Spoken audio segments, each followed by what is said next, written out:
खुलुमबाय गोजोन फुंबिलिनि बयनिसिमबो गाहाम हामलायनायखौ जासिहरनाय थाबाय आं सिबिरानि ब्रह्म नोंथांमोनखौ SBbodonews चेनेलाव गासैखौबो बरायबावनाय थाबाय नोंथांमोननि थाखाय आं गोदान मोनसे भिडिअ लानानै फैबावबाय अन्नानै भिडिअखौ जोबजासिम नायलांदो दावबायनानै जिउआव गोजोननाय लाग्राफोरनि थाखाय गोजोनथाव खौरां रायजोआव नर्थ इस्ट फ्रन्टियर रेलवेआ विस्टाडम टुरिस्ट स्पेशल ट्रेनखौ मैया बेखेवबाय विस्टाडम टुरिस्ट स्पेशल ट्रेनआ गुवाहाटीनिफ्राय हाफ्लंसिम खारगोन नाथाय बे रेलआ गुबुन रेलनिफ्राय आलदा जागोन बे रेलखौ गुबुन रोखोमै साजायनाय जादों जेरै रेलनि उखुमा ग्लासनि जागोन खोरखिफोराबो ग्लासनि जाजोबगोन लोगोसे रेलनि सिङाव CCTV वाइफाइ डिजिटेल डिसप्ले बेफोरबायदि सुबिदा थाजोबगोन दावबायारिफ्रा ग्लासनि गेजेरजों उदां अख्रांखौ नायहरनो हागोन आरो मिथिंगायारि समायना नुथाय जेरै हाफ्लंनि समायना रमायना हाजो दैमा दैसा साहा बागिसा बायदि बायदि समायना नुथायखौ रेलनि सिंनिफ्रायनो नाहरनानै गोसोखौ गोजोनग्लायनाय लानो हागोन बेफोर खोथाखौ नर्थ इस्ट फ्रन्टियर रेलवेनि सासे अफिसियेलआ फोरमायथिदों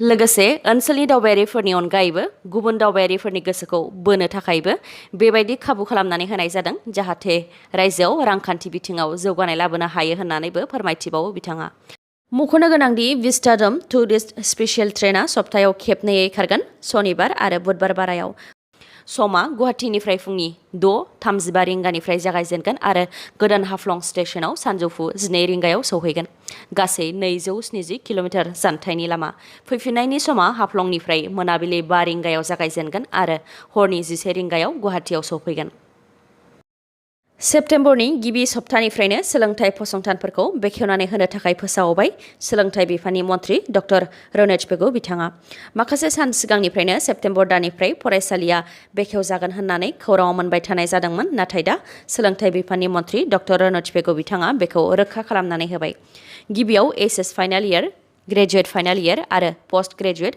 फाइनाल इयार बे मोनथाम थाखोनि फोरोंथाइ होनायखौ सेप्तेम्बरनि गिबि सप्तानिफ्रायनो बेखेवनानै होनाय जासिगोन नाथाय बेनि थाखाय फरायसाफोरा COVID-19 भेक्सिननि गिबि द'जखौ लाथारनो नांगोन आरो होखानाय समनि गेजेराव नैथि द'जखौबो लानो नांगोन बेफोर थाखोनि थाखाय हस्टेलखौबो बेखेवनो गनायथि होबाय नाथाय हस्टेलाव थाग्राफोरा COVID-19 भेक्सिननि मोन्नैबो द'जखौ लाथारनो नांगोन होननानै फोरमायथिदों बेफोर गासैनिबो थाखाय दिनैनिफ्राय 5 सेप्तेम्बरसिमनि गेजेराव फरायसालिजों सोमोन्दो थानाय गासैबो फोरोंगिरि स्टाफ फोरोंगिरि नङै स्टाफ लोगोसे 18 बोसोरनि जौसिन फरायसाफोरनो COVID-19 भेक्सिन होनाय हाबाफारि खुंनाय जागोन बे COVID-19 भेक्सिन होनाय हाबाफारिखौ गुबैयै ब्लक एलिमेन्टारि एडुकेसन अफिस जिल्लानि elementary education office inspector office आरो इउनिभार्सिटि केम्पासफोराव खुंनाय जागोन फैगौ 1 सेप्तेम्बर एबा सेप्तेम्बरनि गिबि सप्तानिफ्राय बेखेवजानो गोनां बे थाखोफोरनि थाखाय 31 आगस्तनि गेजेराव SOPखौ दिहुननानै होगोन होननानै फोरमायथिदों सोलोंथाइ बिफाननि मन्थ्रि डक्टर SBbodonews बिथाङा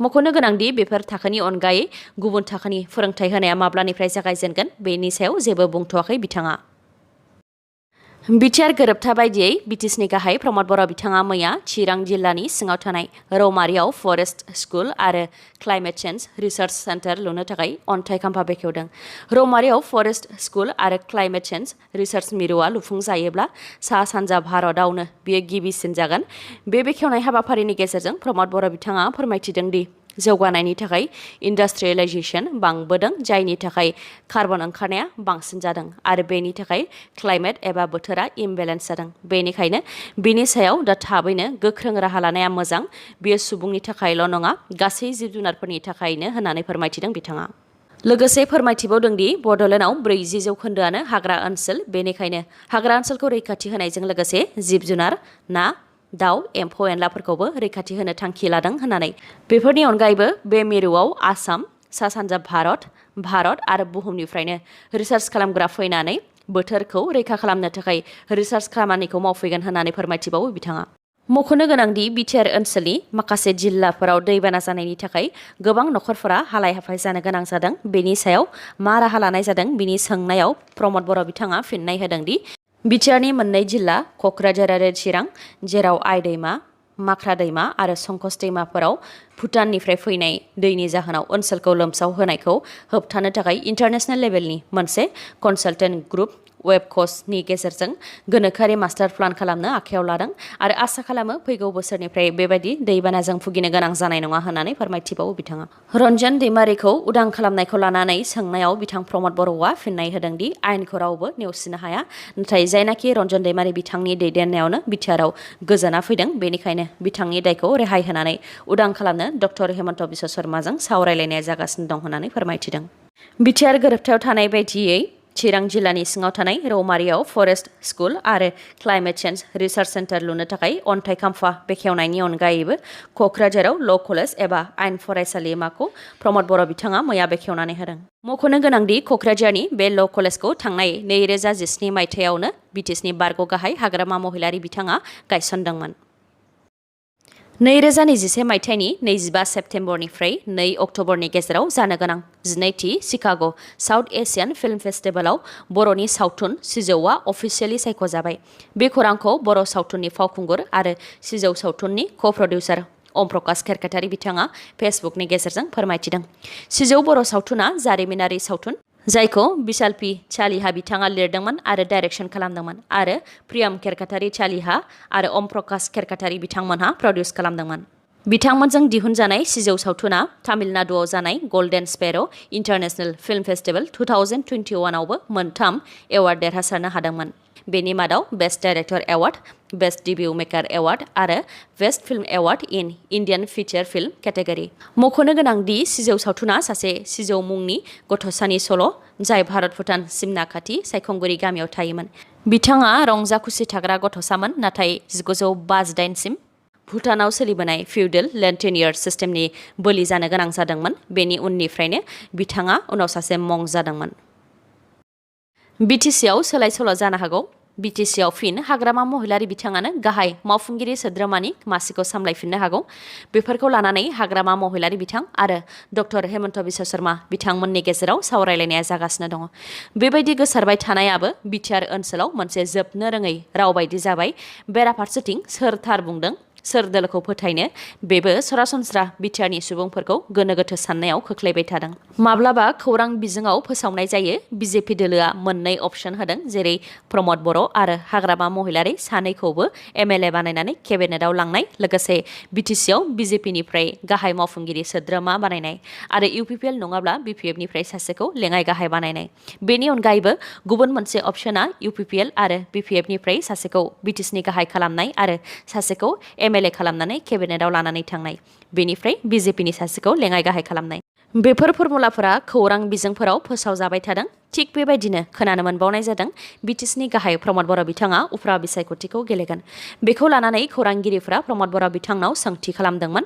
बेनि फिननायखौ प्रमद बर' बिथाङा होदों दि बाहेरायाव बे सावरायलायनाया सोलिगासिनो दङ, नाथाय सिङाव बेनि सोमोन्दै सावरायलायनाय जाथ'वाखै। वार्किं प्रेसिडेन्टखौ लानानै बेनि सोमोन्दै दोलोनि गेजेराव सावरायलायगोन होननानैबो फोरमायथिबावो बिथां प्रमद बर'आ।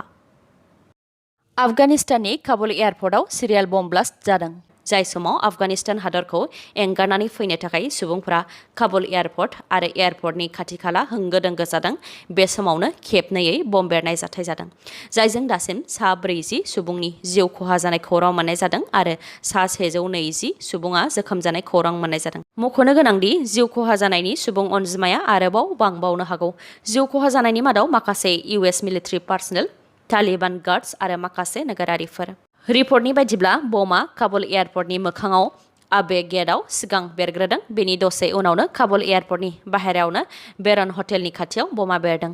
बे बम बेरहोनाय जाथायखौ सुइसाइड बम ब्लास्ट जानो हागौ होननानै सन्देह खालामनाय जादों आरो बेखौ इस्लामिक स्टेट मिलिटेन्ट्स एबा आइएसआइएस उदखारि हान्जाखौ मावनायनि सन्देह खालामदों, मानोना आइएसआइएस उदखारि हान्जाया इउएस आरो तालिबान उदखारि मोन्नैजोंबो सुथुर। नाथाय बे बम बेरहोनाय जाथायखौ सोर खालामदों बेखौ रावबो आफादानो दासिमबो सिमान लाथ'वाखै। रिपर्टनि बायदिब्ला इउएस एम्बेसि आरो माखासे नेसनफोरा काबुल एयारपर्टनि बाहेरायाव बम बेरनो हागौ होननानै खौरां मोनखादोंमोन आरो सुबुंफोरखौ काबुल एयारपर्टआव थांथ'नो नाङा होननानै बादा होखादोंमोन आरो जायफोर काबुल एयारपर्टआव दङ बिथांमोनखौ एयारपर्टनि सिङावनो थानो बिथोन होदोंमोन।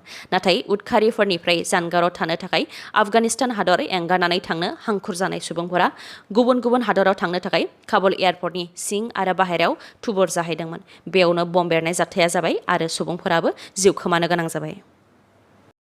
बर' सुरक्षा समितिया माखासे दाबिखौ लानानै खौरांगिरिनि सिगाङाव फोरमायथिदों। सेथियावनो दङ गुबैयै बिटिआरनिफ्राय बर' गामिखौ दानख'नांगौ।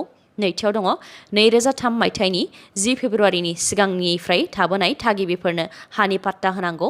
थामथियाव दङ बेफोर ओनसोलाव थानाय 5 लाखनिख्रुइबो बांसिन बेखार लाइमोनफोरनो जिउ खुंनायनि राहा खालामनानै होनांगौ। ब्रैथियाव दङ बर' आन्दोलनाव खहा जाजानायफोरनो 8 लाख रांनि अनसुंथाइ होनांगौ। बाथियाव दङ एसामिस रावखौ सिगांनि समाव जेरैबायदि रैखाथि होबोदोंमोन बेबायदि रैखाथि होफिननांगौ। बेफोर गासैबो दाबिखौ लानानै थांनाय 25 आगस्टआव प्रमद बर' बिथांमोनखौ लोगो हमनानै सावरायलायनायबो जादोंमोन आरो बेफोरखौ मावफुंनो थाखाय प्रमद बर' बिथाङाबो समायखिरा होदों। लोगोसे मोनफ्रोमबो नन बर' हारि जौगानायनि थाखाय मोनफा मोनफा डेभेलपमेन्ट काउन्सिल दानानै होनाय जागोन होननानैबो समायखिरा होदों होननानै फोरमायथिदों बिथांमोनहा। नाथाय बेफोर समायखिराखौ आसाम सरकार आरो भारत सरकारा मावफुंनानै होआबा गोख्रोङै सोमावसारगोन होननानैबो हुमखि होदों बर' सुरक्षा समितिया।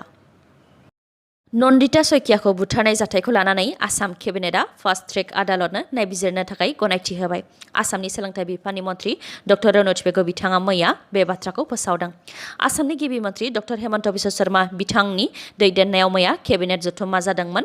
डक्टर हेमन्त बिश्व शर्मा बिथाङा बिथोन होनाय बायदियैनो आसामनि स्पेसियेल डिजिपि जिपि सिं बिथांनो बे जाथायनि सायाव नायबिजिरनो थाखाय बिबान होनाय जाबाय होननानै मिथिहोदों।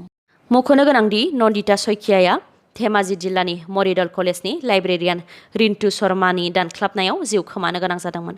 मोजां मोननायनि इसारा होनायखौ हिन्जावसा नन्दिता सयकियाया गनायनानै लायाखैमोन।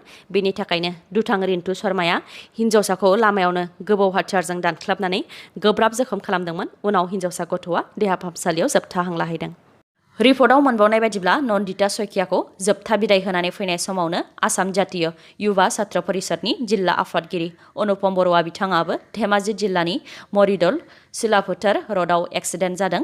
बेनि उनाव बिथांखौ देहा फाहामसालियाव लांनाय जादोंमोन, नाथाय बिथाङा देहा फाहामसालियावनो जोबथा हां लाहैदों। दिनैनि भिडिअआ एसेनोसै। गाबोन आरो गोदान भिडिअजों लोगो मोनफिनबावगोन। नोंथाङा दासिमबो आंनि चेनेलखौ साबस्क्राइब खालामाखैबा अन्नानै साबस्क्राइब खालामदो, लोगोसे लाइक, कमेन्ट आरो शेयार खालामनो दाबाव। गोजोन्थों।